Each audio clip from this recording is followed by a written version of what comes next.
Hello friends, I am Seema and welcome to my channel. Suryanarayan ધનુ રાશિમાં પ્રવેશી ચૂક્યા છે, તેથી આ માસને ધનુર્માસ તરીકે ઓળખાય છે. ધનુર્માસમાં ભગવાનને ખીચડો ધરાવવામાં આવે છે અને ખીચડો છડેલા ઘઉં, છડેલી બાજરી, સાતધાન તેવા ઘણા પ્રકારે ખીચડો બનાવવામાં આવે છે. આજે હું છડેલા ઘઉંનો તમને ગળ્યો અને તીખો ખીચડો બતાવી રહી છું અને ખીચડામાં હું લીલા લસણનો ઉપયોગ કરી રહી છું. તો જો તમારે ભગવાનને ધરાવો હોય તો લીલું લસણ ઉપયોગમાં ના લેવું. તો ચાલો શરૂ કરીએ. ખીચડા માટે એક બાઉલ છડેલા ઘઉં વજનમાં 250 ગ્રામ, અડધો બાઉલ તુવેર દાળ વજનમાં 125 ગ્રામ, 1/4 બાઉલ ચણાની દાળ વજનમાં 60 ગ્રામ. હવે ઘઉંને 7 થી 8 કલાક માટે પલાળવા જરૂરી છે. ઘઉં પલળી જાય પછી ઘઉં અને બંને દાળને કુકરમાં અલગ અલગ બાફવા, કારણ કે ઘઉંને ચડતા ખૂબ જ ટાઈમ લાગે છે, જ્યારે દાળ 3 થી 4 વિસલમાં ચડી જાય છે. બંને ચડી ગયા પછી એક વાસણમાં ઘઉં અને દાળ મિક્સ કરવા, બરોબર હલાવીને જરૂરી પાણી ઉમેરી 2 વાસણમાં એક સરખા 2 ભાગ કરી દેવા. એક ભાગ ગળ્યા ખીચડા માટે, બીજો ભાગ તીખા ખીચડા માટે. હવે ગળ્યા ખીચડા માટે આપણે ખારેક લીધી છે. ખારેકને પણ પહેલાં બાફવી જરૂરી છે.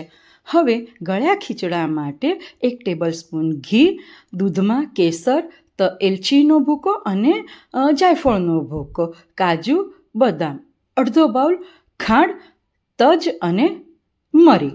હવે એક જાડા તળિયાવાળા પેનમાં ઘી લો, તેમાં તજ અને મરી સાંતળો.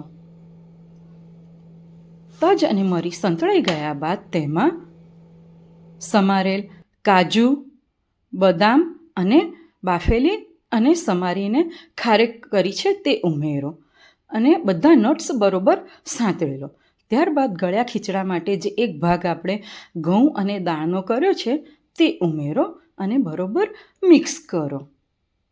ત્યારબાદ દૂધમાં આપણે કેસર, જાયફળ અને એલચી મિક્સ કર્યા છે તે ઉમેરો, બરોબર મિક્સ કરો અને સ્વાદ પ્રમાણે ખાંડ ઉમેરો. બરોબર હલાવો અને ઉકળવા દો. જ્યારે રૂમ ટેમ્પરેચર પર આવશે ત્યારે આ ખીચડો થોડો ગાઢો થશે, એટલે પહેલેથી જ થોડો તમારે ઢીલો રાખવો. તો તૈયાર છે સૂકા મેવાથી ભરપૂર ગળ્યો ખીચડો. ઉપરથી તમારે મનપસંદ બીજા નટ્સ પણ તમે ઉમેરી શકો છો. તમે જોઈ શકો છો કન્સિસ્ટન્સી. તૈયાર છે આપણો ગળ્યો ખીચડો. હવે તીખા ખીચડા માટે 3 ટેબલસ્પૂન સિંગતેલ, લીલું લસણ અડધો બાઉલ, સ્વાદ પ્રમાણે મીઠું, અડધી ચમચી અજમો, 2 ટેબલસ્પૂન વાટેલા આદુ મરચાં, ચપટી હિંગ, ખડા મસાલા. જાડા તળિયાવાળા પેનમાં પહેલાં સિંગતેલ અને અજમો સાંતળો અને ત્યારબાદ તેમાં લીલું લસણ ઉમેરો, વાટેલા આદુ મરચાં, હિંગ અને ખડા મસાલા ઉમેરો. આ બધું જ બરોબર સાંતળો. લીલું લસણ કાચું રહેવું ના જોઈએ. ત્યારબાદ જે બીજો ભાગ આપણે ઘઉં અને દાળનું મિશ્રણનું રાખ્યું છે, બાફીને રાખ્યું છે તે હવે તે ઉમેરો. જરૂરી પાણી ઉમેરો અને સ્વાદ પ્રમાણે મીઠું ઉમેરીને ઉકળવા દો. આ ખીચડો પણ ઠંડો થાય ત્યારે થોડો ગાઢો બને છે, એટલે પહેલેથી જ થોડી કન્સિસ્ટન્સી પાતળી રાખવી.